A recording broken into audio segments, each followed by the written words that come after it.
Hi అండి. సంక్రాంతి పిండి వంటల్లో ఈరోజు స్పెషల్ బెల్లం గవ్వలు. ఎప్పుడు గవ్వలు చేసినా గుల్లగా, పర్ఫెక్ట్‌గా రావాలి అంటే ఈ కొలతలతో చేయండి. గ్లాస్‌లో ముప్పావు వంతు మైదా తీసుకున్నామంటే పైనుండే పావు వంతు బొంబాయి రవ్వ తీసుకోండి. మీరు ఎన్ని గ్లాసులు చేసినా ఇదే కొలత. మైదాకి బదులుగా గోధుమ పిండి అయినా తీసుకోవచ్చు.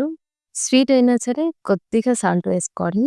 ఒక టీ స్పూన్ బేకింగ్ పౌడర్ వేసి 4 టీ స్పూన్ల నెయ్యిని బాగా వేడి చేసి దీంట్లో కలుపుకోవాలి. అంటే నేను 2 గ్లాసులు తీసుకున్నాను. అర కేజీ పిండి. ఇలా ముద్ద అవ్వాలనమాట. తర్వాత కొద్ది కొద్దిగా వాటర్ పోసుకుంటూ ఇలాగా బాగా మిక్స్ చేసుకోవాలి. ఇలా పిండంతటిని కూడా ముద్దకించేసుకున్న తర్వాత ఒక్క 15 నిమిషాలు రెస్ట్ ఇచ్చేయాలి.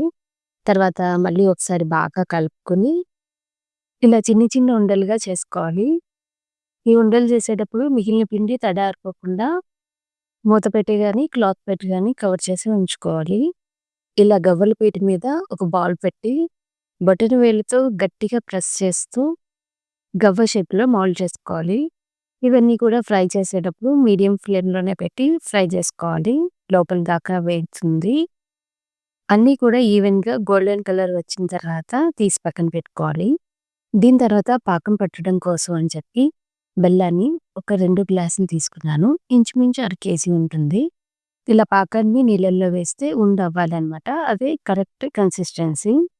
పాకంలో అన్నీ ఒకేసారి కాకుండా బ్యాచ్‌లు వైస్ ఏసుకుంటూ ఇట్లా ప్లేట్‌లో వేసుకొని ఆరబెట్టుకోవాలి. తర్వాత చల్లారిన తర్వాత ఇలా విడదీస్తే విడిపోతాయి. సింపుల్ కదా!